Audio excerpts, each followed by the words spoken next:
This is a regular City Commission meeting for the City of Largo. Today is Tuesday, May 6, 2025. I'd like to call this meeting to order and ask that if you have a cell phone, please turn it to silent or off so that we don't have any interruptions. We're going to start this evening's meeting with an invocation given by Commissioner Chris Johnson, and then if you could please remain standing for the Pledge of Allegiance.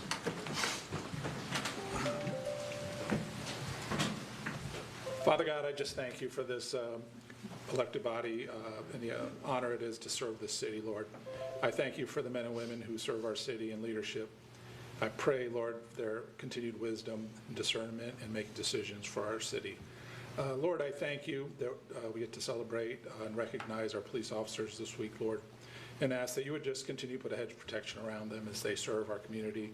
I pray our citizens would just appreciate them in the job that they do and the sacrifices they make. And as well as our public works team, Lord, I pray that you would let them feel recognized this week, Lord God. And they are working when a lot of us are home during tough times. And so we thank you for them and the job they do as well. Lord, I pray your blessing on this meeting and ask for your wisdom and discernment in everything we do. In Jesus' name we pray. Amen. Amen. I pledge allegiance to the flag of the United States of America and to the republic for which it stands, one nation, under God, indivisible, with liberty and justice for all. Thank you, Commissioner Johnson. Thank you. We do have a couple ceremonial items. We'll start with Asian American and Pacific Islander Heritage Month proclamation. Whereas Asian American and Pacific Islander Heritage Month recognizes the over 20 million Americans with roots across the Asian continent and the Pacific islands of Melanesia, Micronesia, and Polynesia, and whereas Asian Americans comprise 3.7% of Largo's population and represent a diversity of cultures and heritage, including a large Vietnamese population, and whereas Asian Americans have contributed greatly to expand opportunities in the community as business owners, educators, scientists, government workers, artists, police officers, and other community leaders, and whereas Asian Americans have enriched the United States as a nation through their personal and professional contributions, bravery in our armed forces, promotion of economic development, and contributing a diversity of cultural elements such as art, language, and cuisine that have expanded the American experience, and whereas Asian Americans have also worked to overcome many challenges over generations of our nation's history, at times in the face of discrimination and prejudice, and continue to strengthen our communities through perseverance and dedication. Now, therefore, I, Woody Brown, Mayor of the City of Largo, Florida, and on behalf of the City Commission, do hereby proclaim the month of May 2025 as Asian American and Pacific Islander Heritage Month in the City of Largo, and in recognition of this year's honoree, Sean Yang, Community Leader and Operations Manager for the Pinellas Farmers and Flea Market, which provides a space for local and regional vendors to bring fresh food, plants, household items, and an opportunity for social connections among residents and visitors. Good evening. I'm excited to be here as part of the city's recognition and celebration of Asian American Pacific Islander AAPI Heritage Month this year. Throughout the month of May, community members can join in by checking out local events across the region, learning more about Asian American and Pacific Islander history and experiences through a good book from the Largo Public Library, and or supporting small businesses and small business owners, such as the many vendors at the Pinellas Farmers and Flea Market, which we'll hear more about in a moment. We'll be sharing these opportunities on the city's social media pages and e-newsletters, and appreciate the community helping us spread the word. In celebration of AAPI Heritage Month, the city also selected a community leader to receive this year's proclamation. Sean Yang was selected as this year's honoree and is the operations manager at the Pinellas Farmers and Flea Market. This market has become a staple in the community, providing great value for all community members, and especially for the Asian community from across Pinellas County. Sean founded the market in 2021 after recognizing the need for a space like this following the closure of the wagon wheel. Since then, the market has grown to around 300 local vendors and attracts between 3,000 and 5,000 visitors each weekend. Sean keeps vendors' fees affordable, encouraging participation from all types of vendors, many of whom rely on their weekend sales as a vital source of income. While the market is relocating outside of Largo to a temporary Pinellas Park location, Sean remains committed to keeping it running and continuing to serve both the vendors and the community across the county and region that enjoy and depend on the market's goods. I'm happy now to invite Sean up to the podium to share his remarks with us tonight.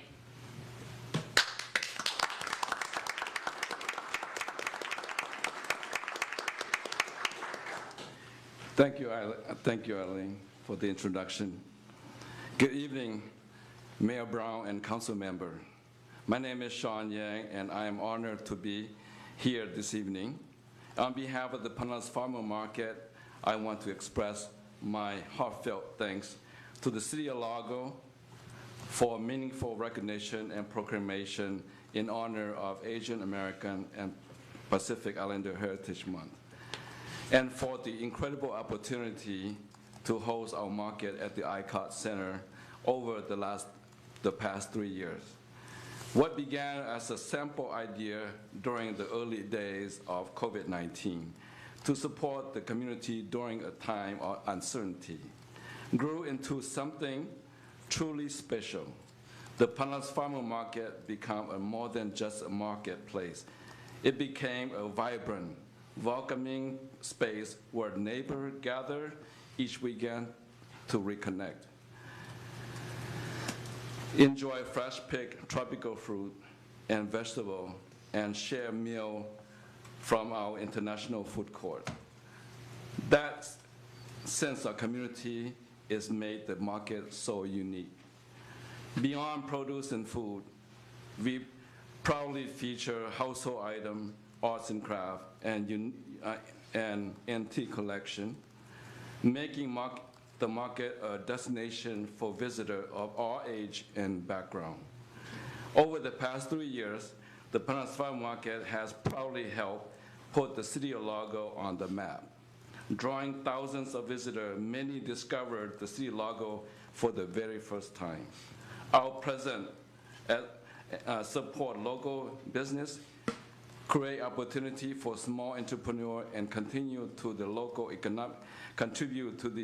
economic through increased foot traffic, vendor opportunity, and support for small business. Although we are now temporarily based on the City of Pinellas Park on a Saturday, we continue to serve many Largo residents and are actively seeking a permanent home where we can fully serve the community. We are proud of what the market represents at ICOT: diversity, local entrepreneurship, and a strong sense of togetherness. None of it would not been possible without your support and the outstanding work of the city staff department, including planning and development, police, fire, and solid waste services. Thank you for believing in our vision and allow us to be part of Largo community. We are sincerely grateful to the memory created and the friendship formed during time here. And we look forward to the future opportunity to work together again. With deepest appreciation, thank you.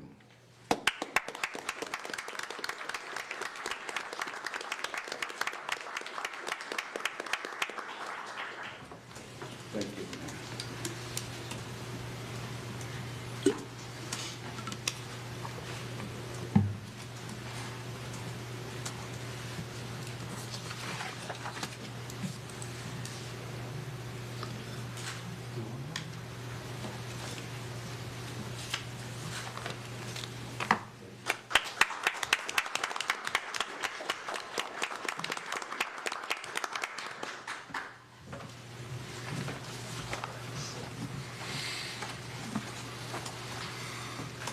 Next, we'll hear a 2025 National Police Week proclamation. Whereas in 1962, President Kennedy proclaimed May 15th as National Peace Officers Memorial Day and the calendar week in which May 15th falls as National Police Week to honor those who protect our nation and safeguard the rights and freedoms which are guaranteed by the Constitution, and whereas we also recognize Peace Officers Memorial Day and those who have their lives or suffered permanent injury defending their communities, and whereas the Largo Police Department is an essential institution with a commitment to safeguarding lives and property and has embraced innovation and community engagement to adapt to the evolving needs of the city, ensuring the highest standards of public safety, and whereas the men and women of the Largo Police Department exhibit unwavering dedication, professionalism, and a deep sense of duty in serving the community, and whereas during Police Week, we express our gratitude for the courage of these individuals across the nation and the ones serving the Largo community and support them in the fulfillment of their solemn oath to protect and serve.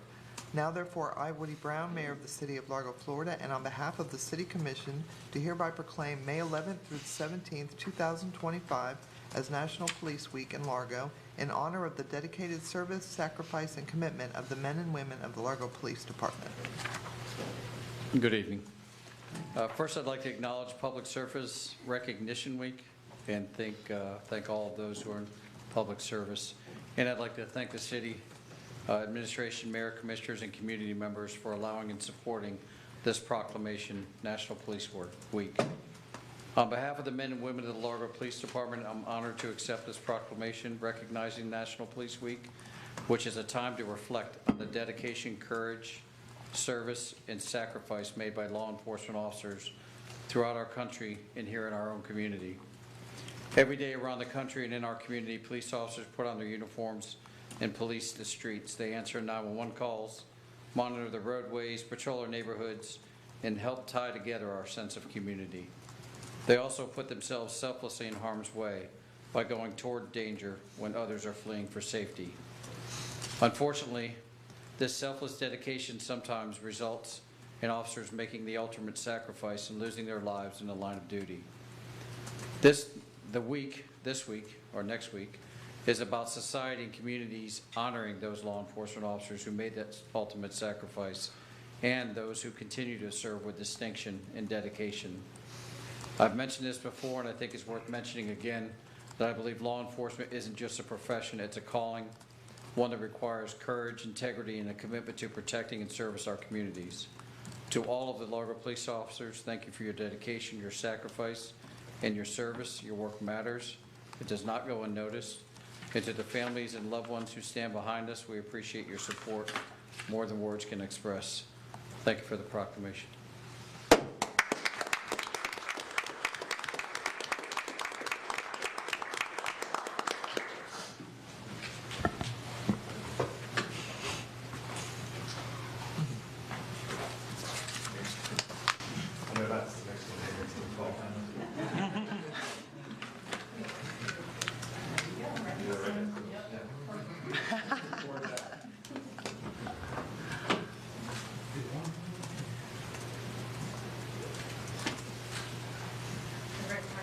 Sorry, I apologize. 1, 2, 3. Perfect.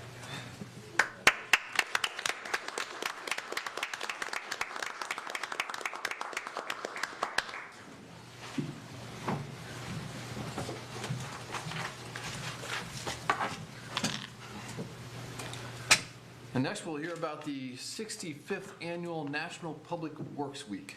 Whereas public works professionals focus on infrastructure, facilities, and services that are of vital importance to sustainable and resilient communities and to public health, high quality of life, and well-being of the people of the City of Largo, and whereas these infrastructure, facilities, and services could not be provided without the dedicated efforts of public works professionals who are engineers, managers, and employees at all levels of government and the private sector who are responsible for rebuilding, improving, and protecting our nation's transportation, water supply, water treatment, and solid waste systems, public buildings, and other structures and facilities essential for our citizens, and whereas it is in the public interest for the citizens, civic leaders, and the children in the City of Largo to gain knowledge of and maintain an ongoing interest and understanding of the importance of public works and public works programs in their respective communities, and whereas the year 2025 marks the 65th Annual National Public Works Week, sponsored by the American Public Works Association, Canadian Public Works Association, now therefore I, Woody Brown, Mayor of the City of Largo, Florida, and on behalf of the City Commission, do hereby proclaim the week of May 18th through the 24th, 2025, as National Public Works Week in the City of Largo, Florida, and urge all citizens to join with representatives of the American Public Works Association and government agencies and activities, events, and ceremonies designed to pay tribute to our public works professionals, engineers, managers, and employees, and to recognize the substantial contributions they make to protecting our national health, safety, and quality of life. Mayor Brown, Commissioners, City Manager, thank you for the opportunity to stand before you tonight and honor this proclamation for our public works personnel. To begin, let me thank all the public works personnel. We didn't have many here tonight, but we do thank them for each thing they do. The City of Largo has a long history of involvement with the APWA, and that's because each of you allow that, and we're very, very appreciative of that. This year, the week May 18th through the 24th is our APWA Public Works Week, and in the middle of that week, May the 20th, around 10 o'clock, if you guys are all invited over to the Public Works campus. We have what we call a rodeo, and RPA, Public Works, RVA, Public Works, and Environmental Services all compete on equipment, and the top scorer gets to take home the championship belt. Public Works owns that now, and we do plan to keep that. So, but you all are invited. We have a great meal planned for the day, and we do, again, appreciate you guys backing what we do and supporting this proclamation. Thank you.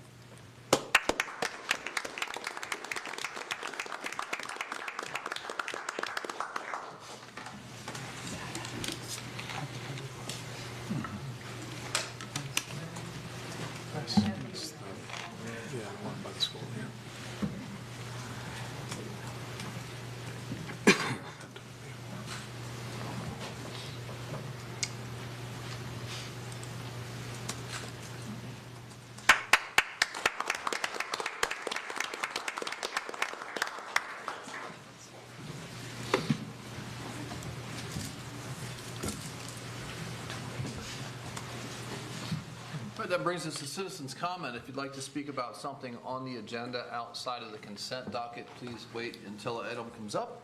Do we have any cards this evening? Yes, we have 4 cards. First is Beth Rees.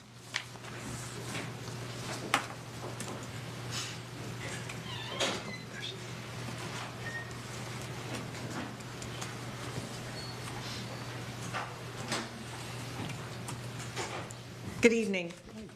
Thank you for giving me this opportunity to speak. I wanted to speak, the first time I was at a commission meeting was, I guess, April 1st, and at that point I heard that they had some suggestions with Collier, I think it is, who's looking at what could go in Horizon Bay. And I spoke to Commissioner Smith afterwards, and in thinking about it, I had some ideas about what could be potential businesses for them to look into, and I'd like to propose them to this broader audience here. I don't have any background in business or understand how the process works, but maybe someone could pass those ideas along and ask them to actively look at those ideas. One of the things I'll comment, the ideas that were there sounded all interesting, but they sounded like they very much focused on food and drink. And as much as we like to eat and drink, there's other things to do, and sometimes also that's not something that is that, you eat quickly and then go about your business. I also would like to see an emphasis on things that are kind of multi-generational. One of the reasons I'm living here in Largo now is my mother is almost 85 or almost 86 now. And I moved here because she needed some extra help and to be closer. And I find us often searching for things we can do together. And even sometimes eating is a challenge because she has a pretty restricted diet, and I get a little bored with some of the food. So the 3 ideas I had, I think, represent sort of multi-generational ideas. And as far as I know, none of them are really in Largo. So the first idea is a board games cafe where there's like a library of board games. People can rent space. You can have food and drink there also. And then people come in and rent the space for a table, and then they can stay for longer and that kind of thing, and eat and drink and play whatever games are available. So the second idea, and I know there are a couple of these around, but I don't think in Largo, a cat cafe that, again, might be more interesting than just going for coffee. I know that there is a coffee and donut place, but again, sometimes I can speak with my mom. Sometimes it's challenging to get her to go out just to have coffee or donuts or something. The final idea is a karaoke TV, and by that I don't mean like a bar where everybody's singing together and everybody has the pressure of singing in front of a large group. But what I've seen in Asia is there's small rooms with just a very personal setup. And what I found is a lot of times you have as much fun choosing the songs and reminiscing about songs and that kind of thing, again, as a multi-generational activity, introducing younger people to older people music and vice versa. So those are my ideas. I'd appreciate if they could be passed along. Thank you. Thank you very much. Next speaker is Glenn Schultz.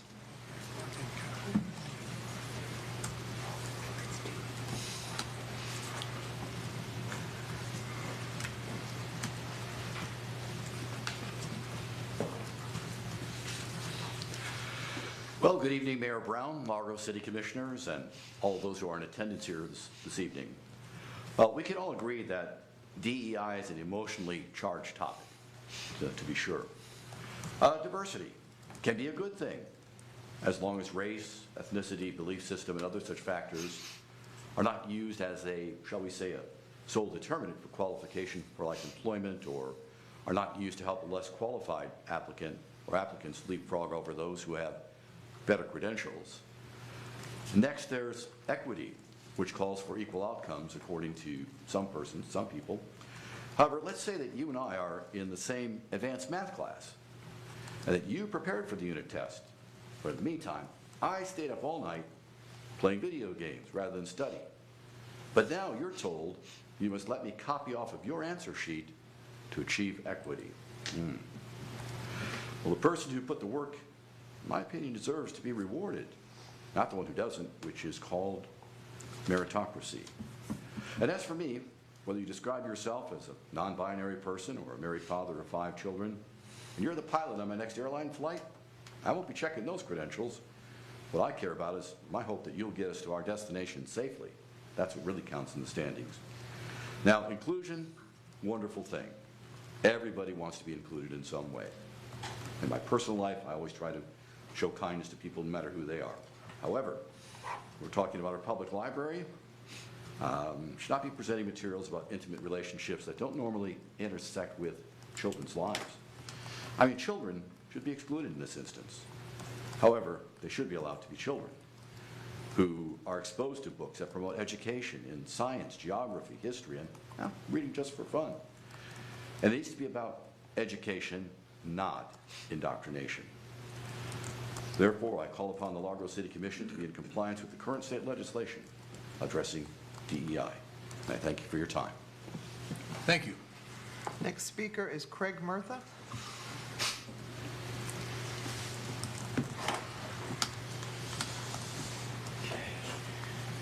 Did you steal that? Show and tell. Okay, so bet you're wondering why I brought a tree up here today. Well, I bought this tree at the Green Thumb Festival in St. Petersburg. Every year they do this Green Thumb Festival, and the city of St. Petersburg has a booth there, and they sell mostly native trees, and anywhere from, well, this one was $15. Actually, I think this year they might have all been $15, but years ago I bought a smaller one, maybe half the size, in a really small pot that was only $5. And I actually liked that one better, and I tell you why, because over the years, I counted up, I planted about 60 oak trees. When I was in Clearwater, I got a lot of trees from the city of Clearwater because I had a lot of addresses, because I had some rental houses, so they would give 2 trees per address, so I went and got a bunch of trees. But what I noticed was, the bigger the tree in relation to the pot, the more difficult a time it had getting established, for a few reasons. For one, let's say you had a pot this size and you've got a 6-foot tree. Well, first of all, that's going to have a wind problem, a 6-foot tree, right? So especially if you get a storm like this last year, we had a few. So a tree like this, if you put this in the ground with such a big pot, you probably wouldn't have to even stake it. You know, it would just bend around. So they're easier that way. And they establish more quickly. This skinnier stem right here, just a little over, probably 3/8 of an inch, but let's say it's a 1/4 inch. They say that for every inch of caliper, that's caliper, let's say a 1/4 inch, every inch of caliper, it takes about 1 year to establish. A 2-inch tree can take 2 years to establish. So that's why you got to stake them for 2 years and keep them watered. This is old statistics. Maybe there's some new science, whatever, but that's what I learned many years ago from an urban forester. So a 1/4 inch tree, 1/4 inch caliper, could take 3 months to establish, which is pretty good because a lot of times people plant a tree and lose interest. So I really feel like trees this size in tree giveaways would be have a much higher success rate. As a matter of fact, I got one time. It was in a pot this size and it was 6 feet tall. And it was root bound, I knew it would be because, you can't have a 6-foot tree with almost 3/4 inch caliper in a little pot like that without having a lot of circling roots. So this was many, many years ago. So I knew that I had to take it out of the pot and cut the roots, but I missed some roots. I put that thing in the ground, and the roots that I missed, the circling roots, the one root that I missed, it kept circling and circling and circling, and that tree never grew. I pulled it out of the ground like, I don't know, 2 years later, and it was just a mass of circulating roots. And I thought, wow, I really thought I did a good job. So, and you can see with this one, this is an air pot. It's got all these slits to keep the roots from coming there, and it's all in and out like that. So I think they've got it figured out. So just thought I'd just mention that. And like I said, the smaller the tree, the quicker it establishes, and the quicker it'll start growing, and eventually it'll catch up with the bigger trees. Thank you. Thank you. Next speaker is Matthew Faustini.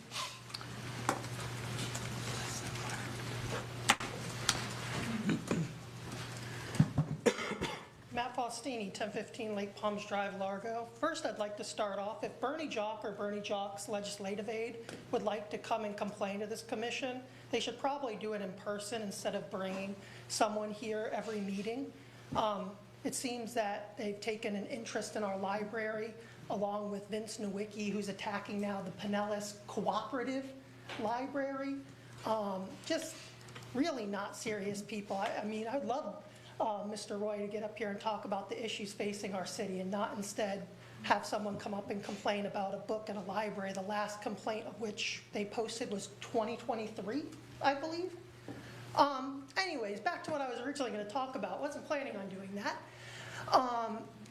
I spoke to this commission after the October 7th attacks, and I urged us to stand in solidarity with St. Pete in support of the Jewish community. Unfortunately, this commission did not. This month, again, I'd like to ask the commission, St. Pete recognizes Jewish American Heritage Month. This month is Jewish American Heritage Month. And I would ask our city that we recognize Jewish American Heritage Month as one of these months. It's very important with this rise in anti-Semitism, with the attacks on Israel, that we stand in solidarity. I'd also ask the commission to look at adopting the International Holocaust Remembrance Coalition definition of anti-Semitism. That would be a strong signal our commission, again, can send against anti-Semitism in our community. Those two things, I think, would be a great addition to our legislative policies and our monthly proclamations. Thank you. Thank you. That's all the cards. Thank you. Next item is approval of tonight's agenda. Move approval. Second. All in favor, say aye. Aye. Any opposed? Motion passes 7-0. Next is approval of minutes from the regular meeting of April 15th, 2025. Move approval. Second. Any changes or corrections? All in favor, say aye. Aye. Any opposed? Motion passes unanimously. Could I hear the consent docket, please? Item 6, resolution number 2432, adopting the 2025 Pinellas County Local Mitigation Strategy, providing a framework for a unified countywide pre-disaster mitigation and post-disaster redevelopment effort. Item 7, resolution number 2435, reestablishing the annual Affordable Housing Advisory Committee. Item 8, Resolution Number 2436, Amendment to the Angel Fund Residential Assistance Program to provide an additional $5,000 from the Stormwater Fund to the Angel Fund for stormwater-related repairs. Item 9, approval of the proposed membership of the Affordable Housing Advisory Committee. Item 10, authorization to enter into the Equalis Group Purchasing Cooperative as a participating public agency.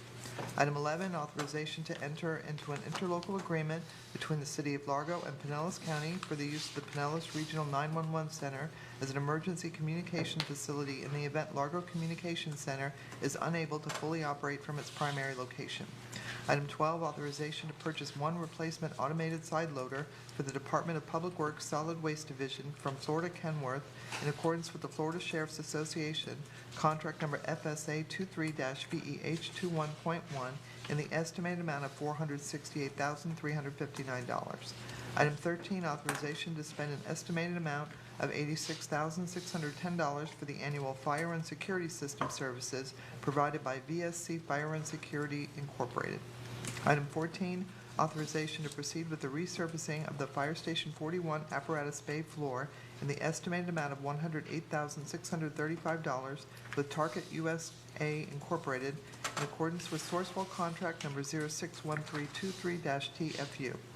Item 15, authorization to purchase continued licensing and technical support services for the Police Department's CAD/RMS (Computer-Aided Dispatch Records Management System) for a one-year period from Central Square Technologies in the estimated amount of $237,000.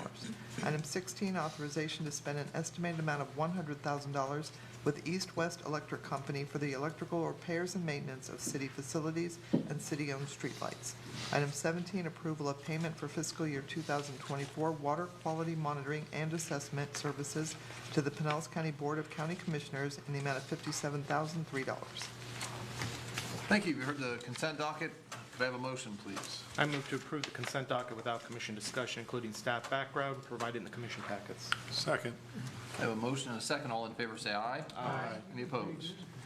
Motion passes 7-0. I'd like to point out the new members of the, proposed members of the, well, the new members of the Affordable Housing Advisory Committee and thank them.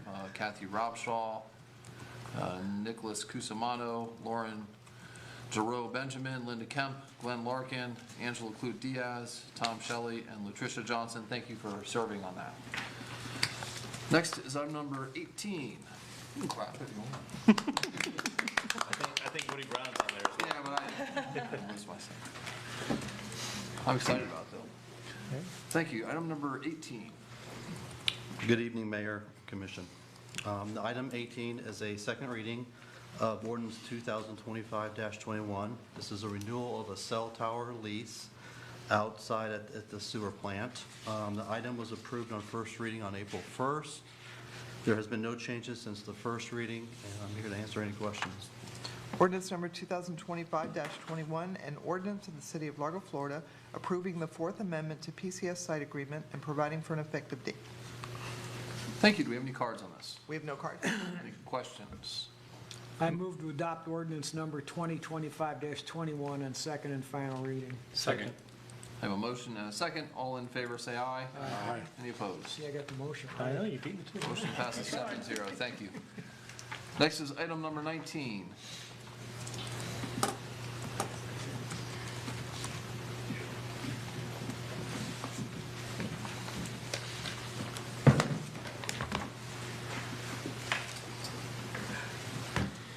Good evening, Mayor and Commission.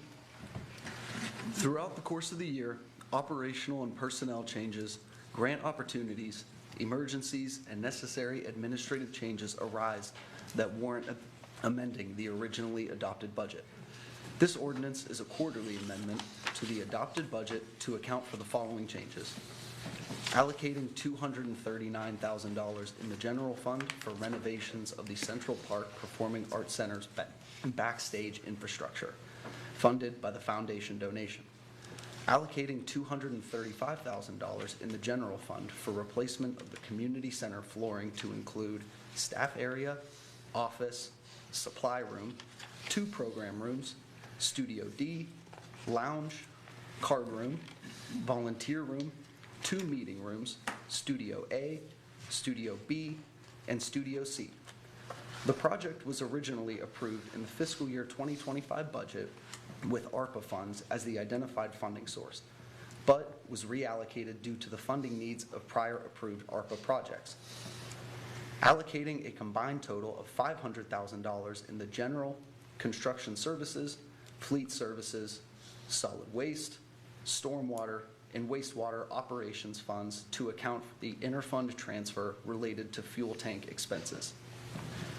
Allocating $171,800 in the local option sales tax fund to replace 4 life safety inspector vehicles totaled during Hurricane Milton. Allocating $239,000 in the general fund for a donation from the Central Park Performing Arts Center's Foundation for renovations of the Central Park Performing Arts Center's backstage infrastructure. Allocating $500,000 in the Fleet Services Fund from various departments to account for the interfund transfer related to fuel tank expenses. And that is all, and staff are available for questions.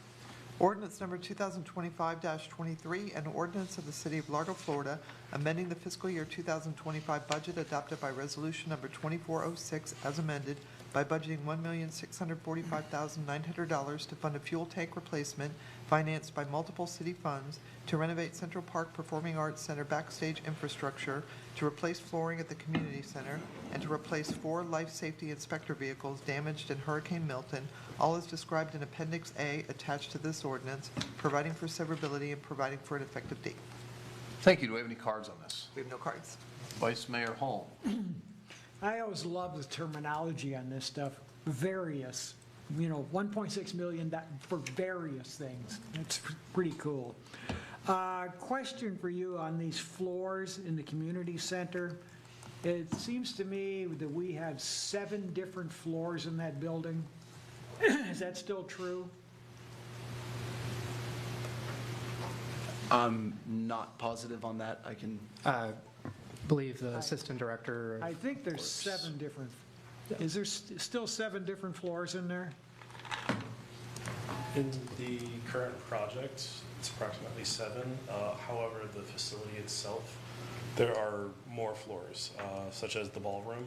Yeah. It is not included in this list, and we intend on addressing that in a future fiscal year. Okay, because that was going to be my question, because this counts 7, because that very few people know this. That building's got more different floors in it than any other building in the whole area. And I think, what is there a total of 10 now? You got 7 of them here. What you're saying sounds correct, although staff will verify that and get back with commission on that for the specific amount of floors. Well, it's okay. These are all various funds anyway, so we have various floors also. There was a couple of other here that I had a question about, but these really aren't various funds. These are funds that have already been allocated. You already knew this stuff was coming. Is that true, or is that false? Or is this one of these things, we're doing this every quarter where we're coming up with $1 million or $1.2 million for various things? So everything that's included in this budget amendment, so for instance, with the community center flooring, we had originally identified ARPA funds to fund that project specifically, but then with basically the way that we were having to ensure that everything was accounted for and encumbered prior to our deadline with ARPA funds, we ended up pushing this project, and we'd intended on having this being funded by the general fund during last year's budget, but unfortunately it was a clerical miss that we didn't catch until later into this budget year. Several of the other items, so the fuel tank expense, the expenses has increased since the last time that it was originally budgeted. Lost vehicles were an emergency expense that we did not know of until after the event. Well, that was the hurricanes, though. Yes, sir. Because I think, John, we're getting reimbursed for the vehicles on hurricanes? Yeah, I think it's too soon to know for certain whether we will. We'll probably submit the loss to FEMA and see if they'll cover the loss. Okay. How much extra, because we've changed the dispensing date of these projects, how much extra is this costing, do you know? We'd have to get back to you on that. I would really like to know that, because you've got some of these projects here that every time you shift it, the meter's running on this stuff. I dare say, I would be surprised if any of these, the money allocated for them is the original amount. Yeah, and Vice Mayor, I believe Assistant City Manager Simonis has an explanation for the question. Sure, thank you. So in regards to the quarterly budget amendment process, we used to process budget amendments individually one by one, and that became extremely administratively burdensome because we're processing, up to 50 or more a year. So we moved to the quarterly process, so that addresses why it says various, and then we outline every quarter what's included in the budget amendment. As far as cost increases for projects, I can't say whether or not the cost increased from last year, and I would have to go project by project, but we are allocating the cost as we know it now for any potential project that's on the list. Okay. Are any of these projects more than a year past? No, sir. All right, so these are all just from last fiscal year? No.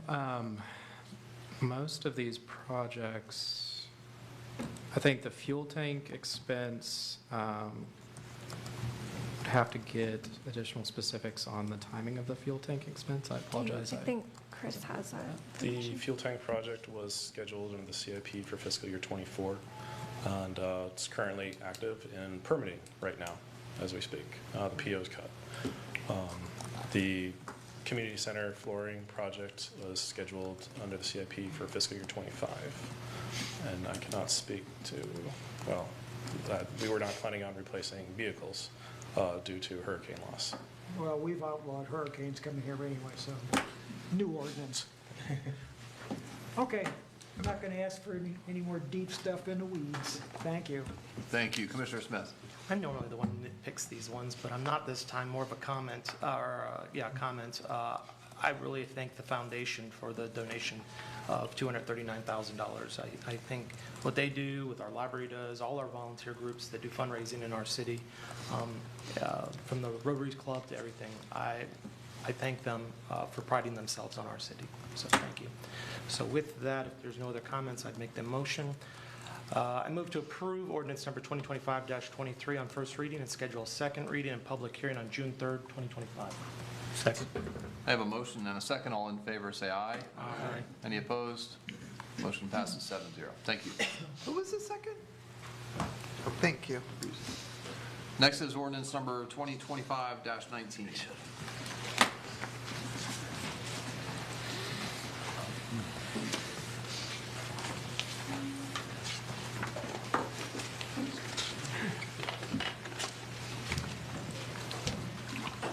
Good evening. This item presents the expanded Clearwater Largo Road Community Redevelopment District to the City Commission for its first reading. The current plan for this district was adopted in 2006. This current proposal will include an expanded area that goes east of the railroad as far as Betty Lane to the east. That adds a total of 537 acres to the existing area. The total would then be 844 acres. So it's a major expansion. During the past year, the city and its consultant, Kimley Horn, have conducted stakeholder meetings with residents, business owners, developers, and provided surveys for the local community. We've also met with the applicable boards, committees, and agencies. The plan was presented to the Community Redevelopment Agency Advisory Board, the CRAB, at the end of March at its meeting. They recommended approval. Last Thursday, on May the 1st, the Planning Board reviewed this plan and also recommends approval. The city's consultant, Jared Schneider of Kimley Horn, is here tonight and he will present a brief slideshow that highlights the outreach and the major elements and recommendations of the plan. Thanks, Bob. Thanks, Mayor, members of the commission. Pleased to be here with you all today. Thanks, Alicia. Bob did a great job of introducing the expansion. It's been a lot of engagement, a lot of effort. We've been at this for about a year and a half. As Bob mentioned, this map really describes the expansion area. Today, the Clearwater Largo Road Community Redevelopment District is found in that area on your map in blue. The expansion really takes it further east with that hashed out area in the yellow. So as Bob mentioned, it's a total of 844 acres in this area. Major outcomes when we're looking at community redevelopment districts, it's looking at what's called a finding of necessity, which means you have factors for establishing a community redevelopment district. So we have to work with Pinellas County to establish that, and really it goes back to some of those goals on the bottom. We're looking at creating a more of mixed-use corridors, walkable areas, and really what we're doing here is establishing or establishing the opportunity for a tax increment financing district to fund improvements for the community.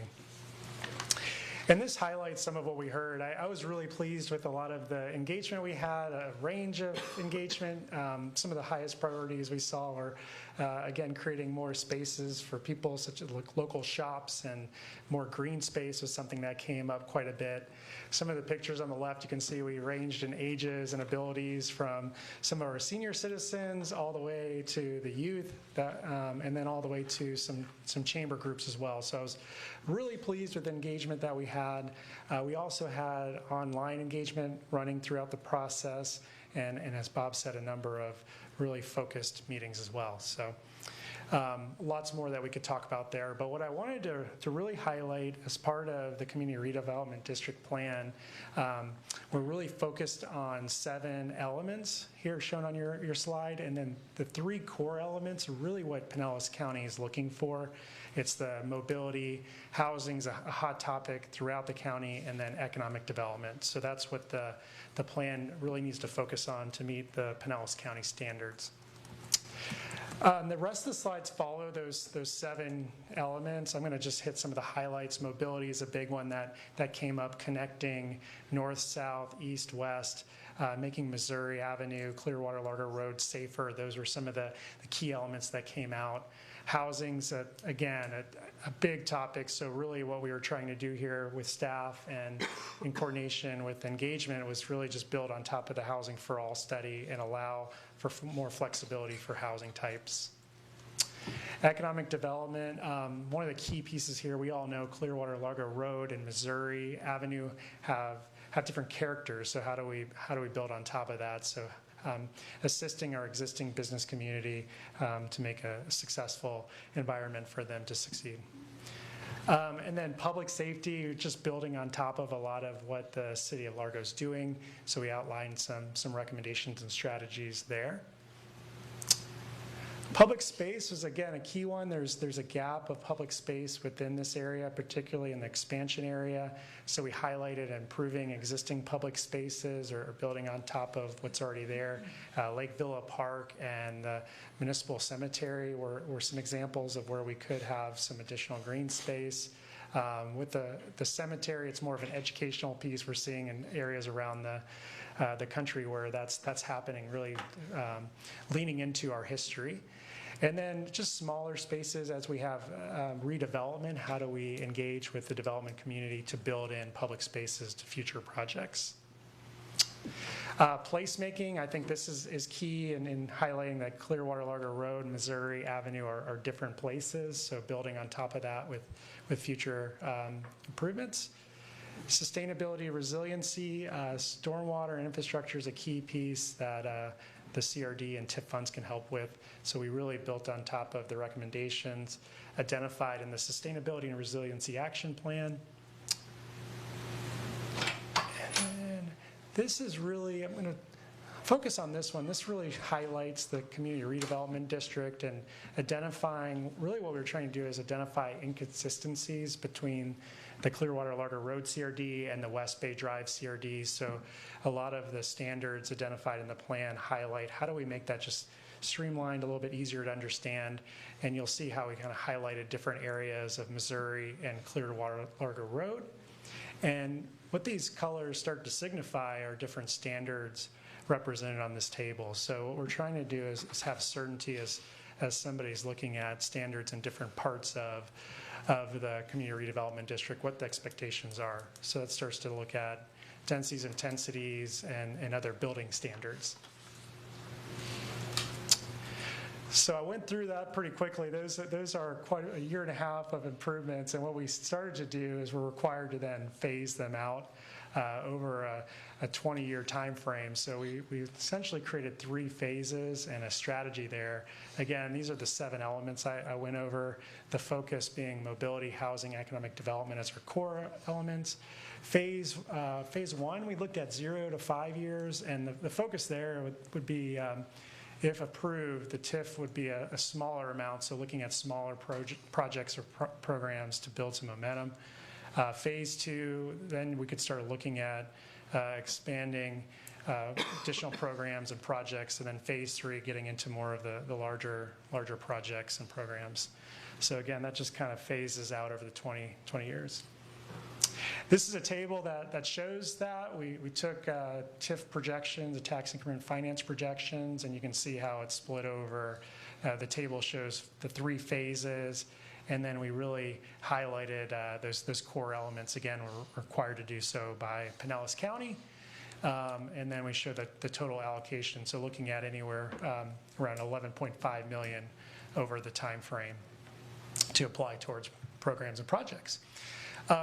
So where we're at right now is we're coordinating with Pinellas County staff. We're obviously here at the public hearing looking at moving forward into the summer months and transmitting if successful. And then what we're looking at doing is also coming back later in 2025, earlier 2026 with the actual CDC components to implement the plan. So that's the schedule that we have before y'all, and happy to take any questions you might have. Thank you. Thank you. Ordinance number 2025-19, an ordinance of the City of Largo, Florida, relating to community redevelopment within the Clearwater Largo Road Corridor Community Redevelopment District, providing findings, approving an amendment to the Community Redevelopment Plan for the Clearwater Largo Road Corridor Community Redevelopment District, providing for severability and providing for an effective date. Thank you. Do we have any cards on this? We have one card, Craig Murtha.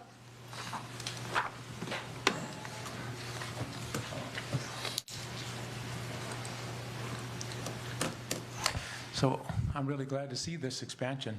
I was listening to a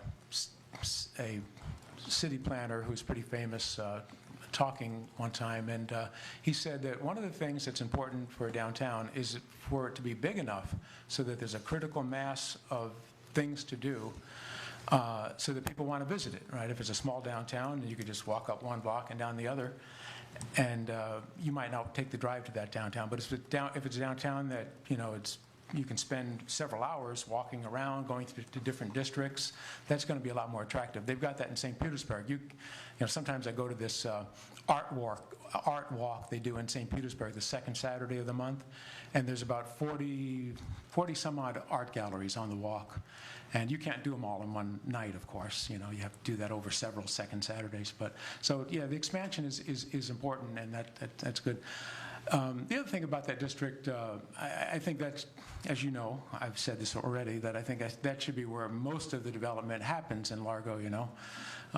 I worry about some of the other areas that might not be high and dry like this area, at least most of this area, unless you're right up against a pond or a lake. Maybe you can get some flooding, but most of this district is certainly not going to get a storm surge there. But I feel like we should be going higher, taller, as you know. As you go taller, there's so many benefits that come. For one, you get so much more tax base on a smaller footprint, and you save so much green space, like they were talking about getting more public space in there. Plus, you build so much more tax base to pay for the public space. I mean, you think about Central Park in New York City, over 800 acres. They couldn't pay for that if they didn't have billions of dollars of really nice condos all around that space. And you wouldn't have billions of dollars of condos all around that space if it wasn't for the park. So that you have those synergies there between the high-end residential and green space.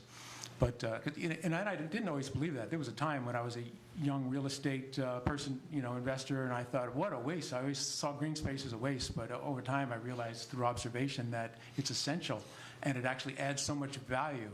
That it pays for itself every time in so many ways, that you all know that. But so just more height. The other thing I like about height more, and especially when they tuck the parking underneath, it puts all the residents up higher, away from street noise more, which is really important because, sleep is the foundation of good health, and the people that live here, most of our future residents are going to live in multifamily, so they're going to be important people to us. Your employees, the nurse that is going to take your blood, the teacher who's going to teach your children. So we have to worry about making sure they all get a good night's sleep and they're all healthy. And I think taller buildings with under building parking would be more desirable. And yeah, it's more expensive to do that. Concrete is considerably more. Thank you. Thank you. That's all the cards. Thank you. Commissioner Smith. I'm happy to see this. It's been a long time. I know former Mayor Gerard and Commissioner Gerard would have probably happy to see this when they see it on TV. Have we been in talks with the county since the last meeting to let them know what we're bringing? I knew at the time they had some concerns. Have we kept them in the discussion enough? Very much. Okay. We're going to start periodic meetings. We're going to have a meeting with them. It's the end of this week to coordinate schedules. And they've been aware of what we've been doing. We've been sending material to them. So I think we are coordinating with them. Okay. Now, the pictures, I like the presentation and everything. I didn't see any pictures of real Largo in there.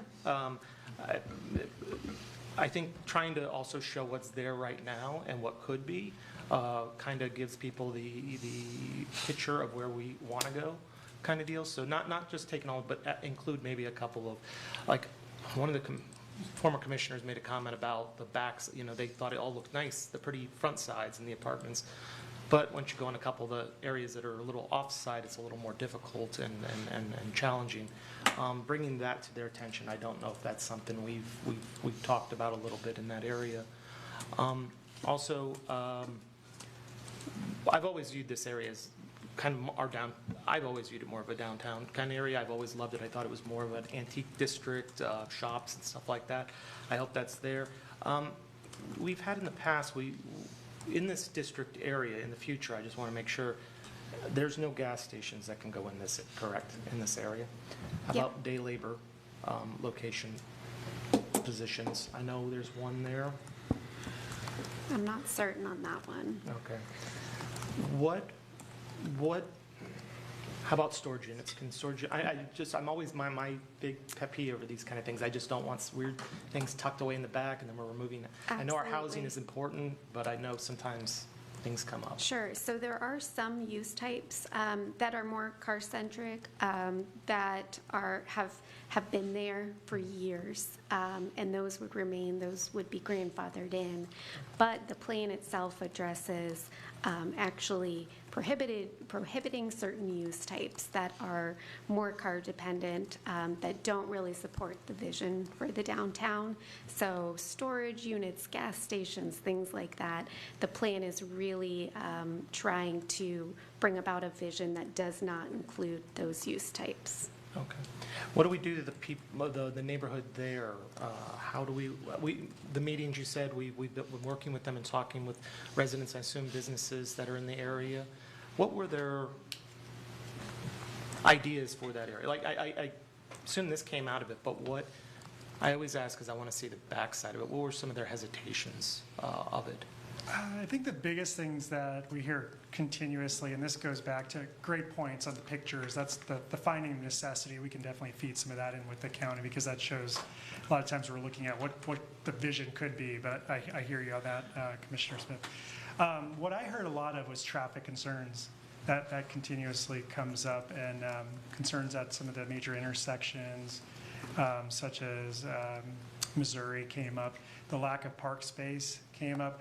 I think talking to the high school children was most, I don't know, it was just enlightening to me because the way their mental math works. It's like, where do you go? How do you get places? And it was this concerns that there's not a lot of places to hang out was the way they probably would put it a different way.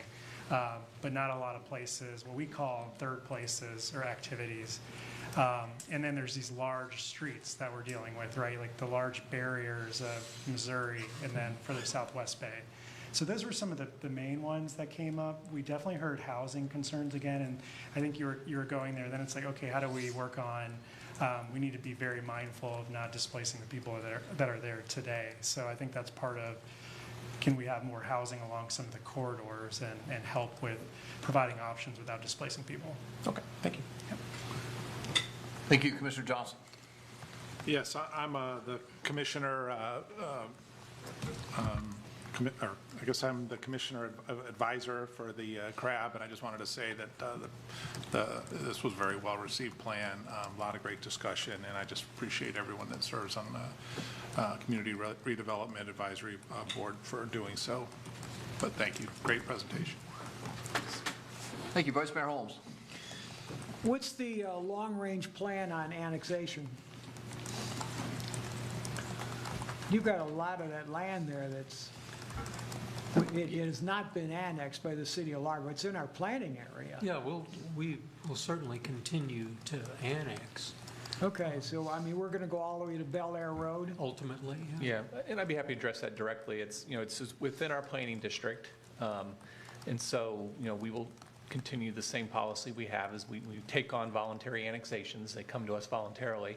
And discussing this with county leadership, or at the county administration leadership, we acknowledge that there's a part of this district that's currently unincorporated, and we would, while I'm usually am not excited to take on single-family residences, we think it's appropriate that we encourage annexation in this area so that we can provide that continuity of services in the district.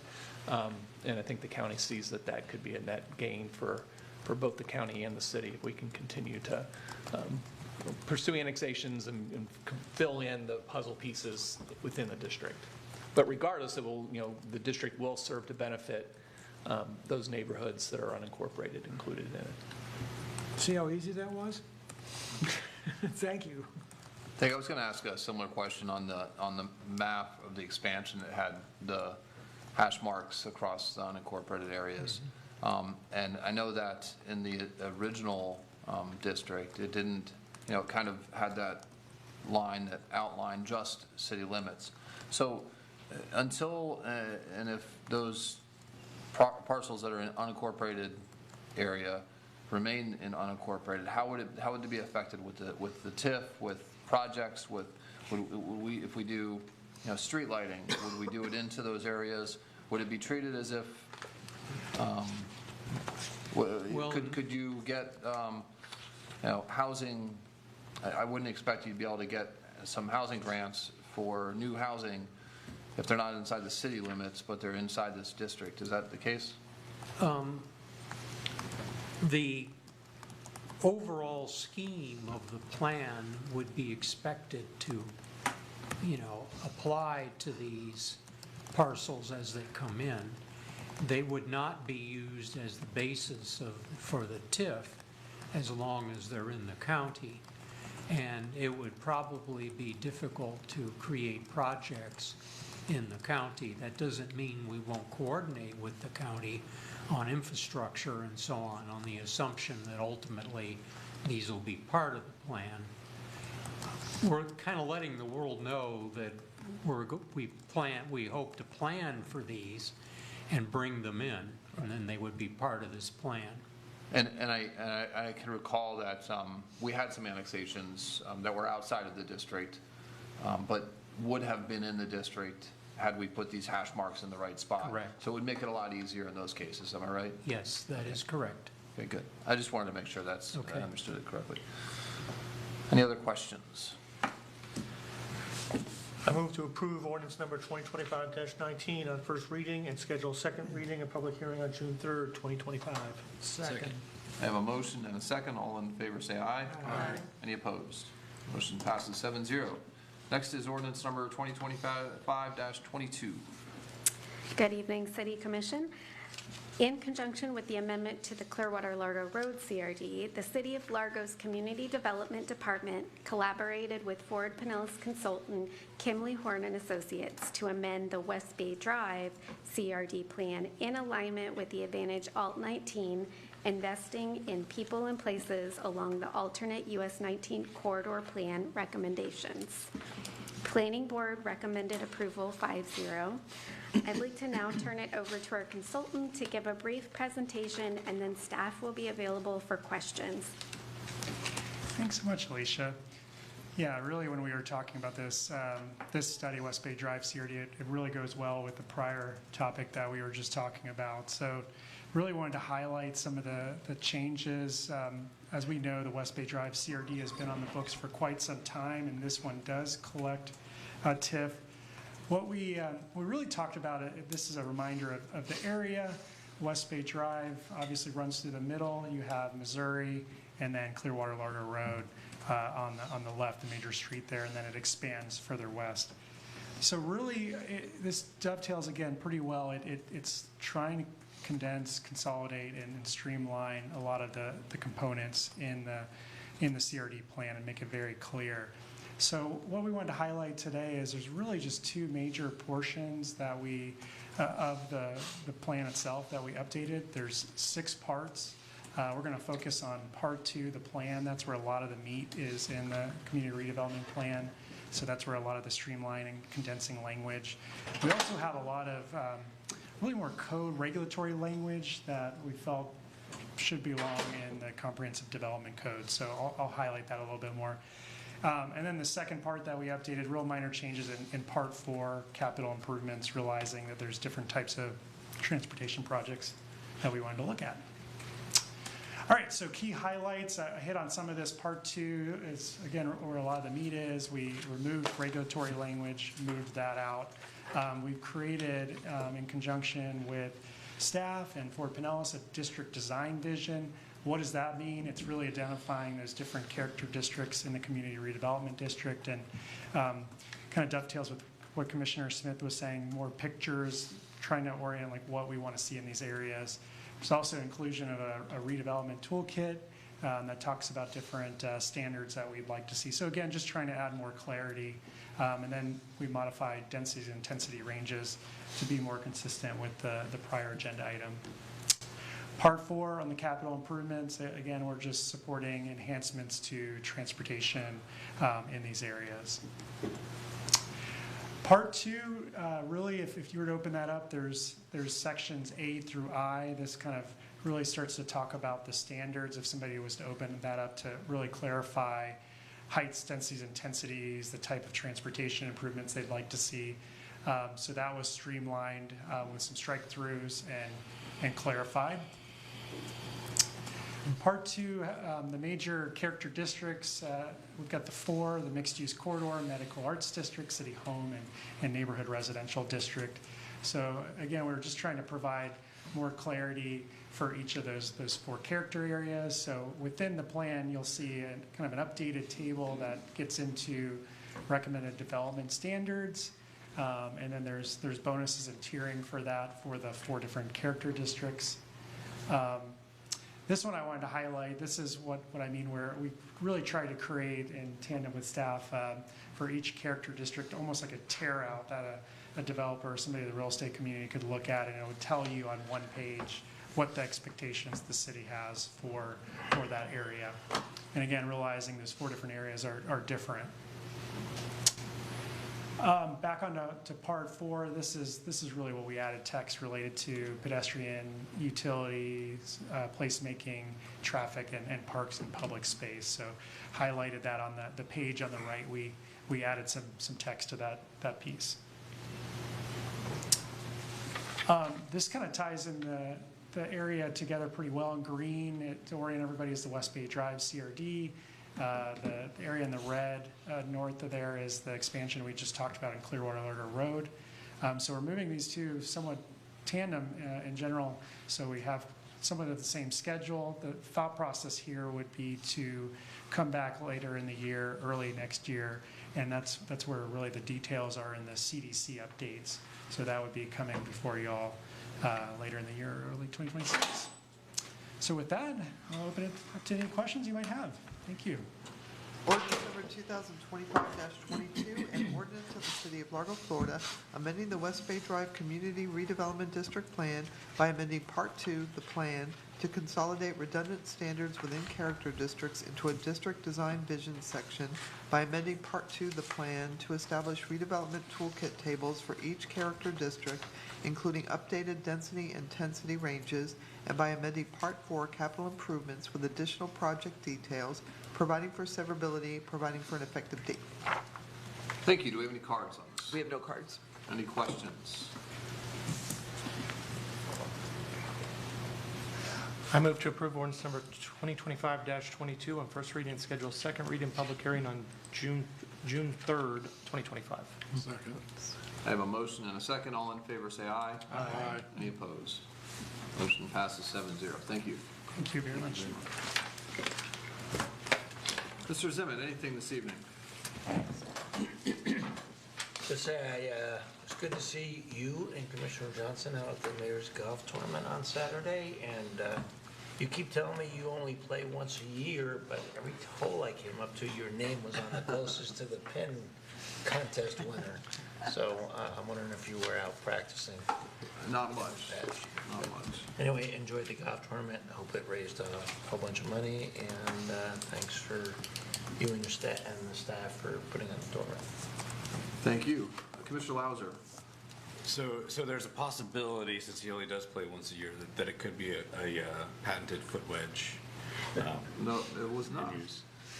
So no, I don't have much other than congratulations to our police for our National Police Week and of course our Public Works Week.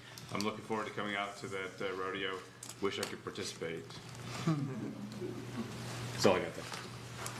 Thank you. Commissioner Holk.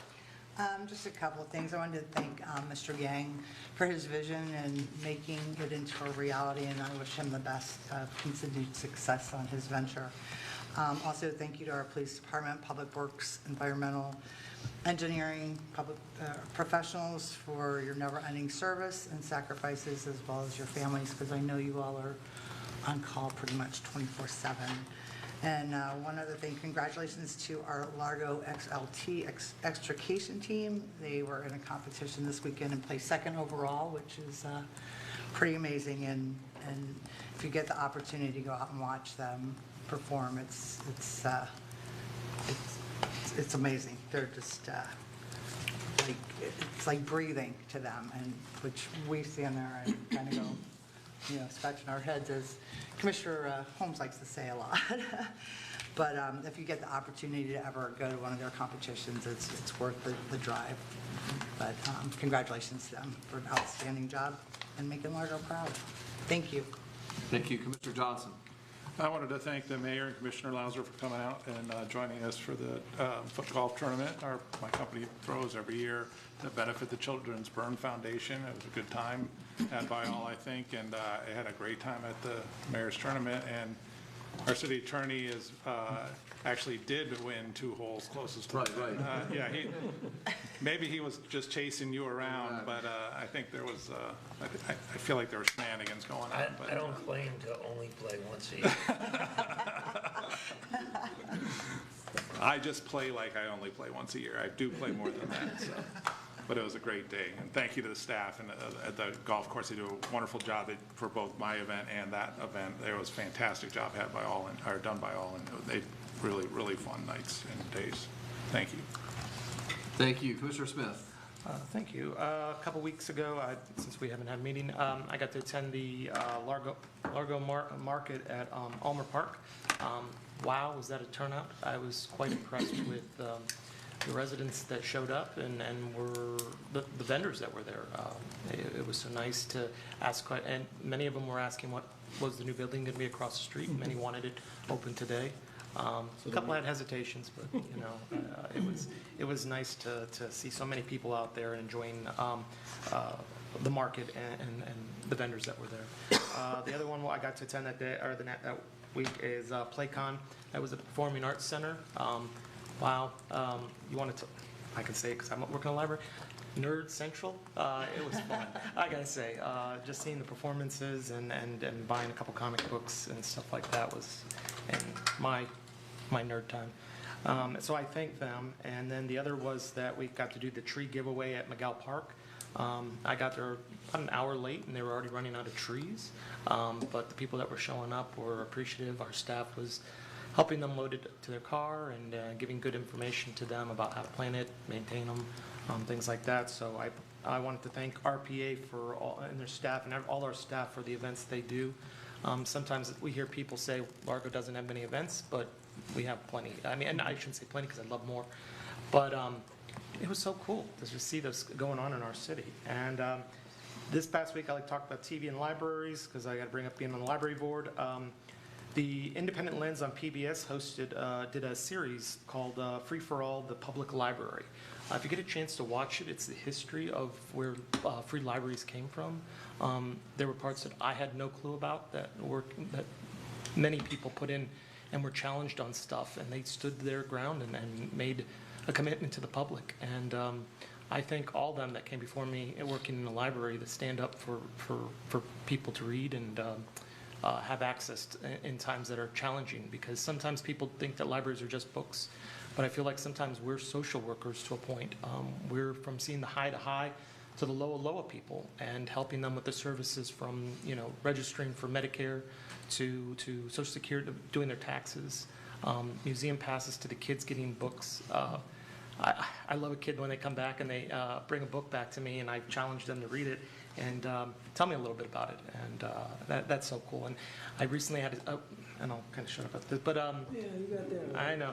I had a kid that came back, she just got back from USF getting her doctorate, and she came back and said I was the first person to give her a library card, and she thanked me, and she was still shocked I was there, but I said we stick around for a long time. So I thank them all. If you get a chance, watch it. Again, it was on PBS called Free for All, the Public Library. And one last thing, Jared Austin is our new principal planner to the city, so welcome him and wishing him great success. And so thank you very much. Thank you. Vice Mayor Holmes. Are you done? Yes. You're done. Mr. Faustini was talking about the Jewish celebrations, and I don't ever recall the request coming in. I mean, that would have been something I'm one of these guys, I go down to Stu's Bagel Shop because I just like buying the bagels and the hamantash and stuff like that, because I got a lot of friends who are Jewish. And I thought, well, I thought for sure we would have done something this month, but I don't recall any requests coming in. So, if someone wants to bring it up, I have no objection to it whatsoever. I think it'd be a good thing to do. I second that. Well, it's not emotional. So moved. Yeah. Oh, no, I'm not going to sing a song. I mean, he's the songwriter. Thank you. Commissioner DeBreeze. Thank you. So I'm 6 months into my time here in the commission, and I'll admit that there's not a meeting doesn't go by where something is brought up that I don't know what it is. I usually write it down, go home, and study. And that happened a few months ago at one of our workshops where the Duke Energy Clean Energy Connection program was mentioned. I had no idea what it was. I went home, I studied it, and in learning about it, I also learned that the county commission was discussing as well and debating whether or not they are going to continue to participate in the program. I tuned into the meeting, listened to the information that was presented, and listened to Duke Energy's responses, which made me a little more apprehensive about our participation in the program. I did ask for a meeting with staff to go over Largo's participation in the program and what our financial impact has been. So I think I'm doing that next Tuesday prior to our workshop. but I can't imagine it's going to be any different than what the county commission has experienced. And, you know, I think when this commission first got involved in the program, it looked promising, but certain aspects have changed. Duke Energy has raised its rates. Some of the things are not living up to what they had promised, and we're not really getting a direct benefit from it. I am all for, if we wanted to put solar panels on the roofs, I'll be the first one up there putting them in, and every other thing we can do to save energy, but from a financial point of view, I just don't think the program is living up to what was promised, and the cash flow is not where it is needed to be, and it is, I believe it's time to get out. I would plan on doing a motion to do that in the future, but of course with the, you know, whatever the wishes of this commission are, if we wanted to bring it to a workshop to discuss, but I do think it is time that we exit the program. But I do want to give staff a chance to talk and present their information. I have my personal meeting with them, but like I said, unless it's something totally different that Duke's doing with us and doing with everybody else, I can't imagine it's going to look any different. So, I mean, I wasn't going to do, I mean, I could do a motion today to get out, but I mean, I'd imagine that this commission would want to learn more. I don't know if we want to schedule it for a workshop or just, you know, dive right in at some point, but, you know, I want to open it up for discussion. Yeah, I would recommend go to your meeting. If you still feel the same way, bring it back, and we'll schedule a work session. Talk, and I'll learn a little bit more about it. Thank you. Thank you. Any other, that's me. I'm up next. I wanted to mention a couple things. Last week I got to participate and go to the Career Online High School Graduation, which is a really great program at our library that gives people of all ages an opportunity to go back to high school. And it's online, but it's sponsored through the public library, and it's paid for entirely by our foundation at the library. So it doesn't cost them anything. We had 15 graduates last week from high school, ages 20 to 64, and that makes 59 total since the Largo Library has been doing this. And they also started a couple years ago. The foundation didn't feel like they were supporting the program enough by paying for it entirely, so they offered scholarships to people that want to go on to secondary education to the tune of $1,000 if they've gone through this Career Online High School. So it's always fun to go to this. Next year, if you see it on the calendar, please come and attend. It's about 45 minutes long, so it's not a big commitment. The program's much longer than 45 minutes. It's like 3 years, but the graduation is only 45 minutes. And then I wanted to mention the golf tournament. Mark Abdo and Johnny and Charles and out at the golf course did an amazing job on the golf course and putting the whole tournament together. It is true that my name was on a couple cards, and most of them got other names underneath them. I guess I was the first one at the hole, and if I got it on the green, I was closest to the pin. So that's the way that works. I did win a couple things. Krista Pinsence, our department director, and Laura Corey were out there all day long, and they were thankfully they were in the shade mostly, so they weren't completely sunburned because it was a beautiful day. But it was, so you know, that golf tournament raises money for summer camps for children that couldn't otherwise afford to go to summer camps.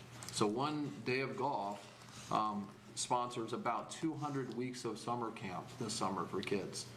So it helps with some kids that are there year-round or individual camps, and so it's all that money goes to that. So thank you to all our sponsors and everybody that came out and played. Lastly, this week is we have our Friday Night Live, or the live, I forget what it exactly was. Largo Live at Ulmer Park, and it's also Move with the Mayor Month, which is a month where mayors from around the country. It's organized by the National Foundation on Heart Disease and Stroke Prevention. So it really encourages mayors to get their community more active for all the reasons you could think of. But I'll be out there hosting a couple games of cornhole starting at 6:30. So come out and play cornhole. Challenge me if you'd like. We're not putting any money on it, but challenge me if you'd like. And then later in the month, on the 24th, at the Saturday evening market in May, we'll do a walk over to Bayhead Park and back. So join me for a Move with the Mayor stroll on the 24th as well.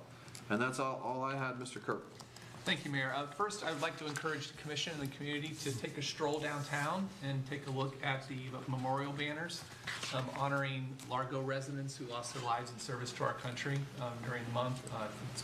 Thanks to Kate Oyer for putting together the presentation and getting the display organized. So again, worth just a nice stroll up and down West Bay Drive to see our legacy from Largo. Also wanted to amplify Commissioner Hawk's comments regarding our fire rescue team. Not only our extrication team competed, finished second, as mentioned, also qualified for the World Championships yet again. So I know they will start their fundraising campaign to go represent Largo in the World Championships in Croatia this year. Also competing at the same event was our rapid intervention team, which finished second overall. And for those not familiar with the rapid intervention team, they practice scenarios where they rescue fallen firefighters inside buildings to try to save them under extreme circumstances. So presented with scenarios, and they literally are blindfolded effectively and work their way through buildings to find downed firefighters. Just an excellent example of how the pride that our team has taken in these competitions comes to serve our citizens and our team members effectively, because they bring those services directly to our citizens on the street every day. So again, congratulations to them, and look forward to continuing to support their competition. And finally, it's Mother-Daughter Tea Party weekend as well at Central Park on May 10th. So please, I think there's still time to sign up for the event. So please do so if you're looking for something for daughters and moms to do together in Central Park. Thank you. Good stuff. And those banners look amazing. Great job. Any action items? I did not have any. Very good. Meeting is adjourned. Thank you.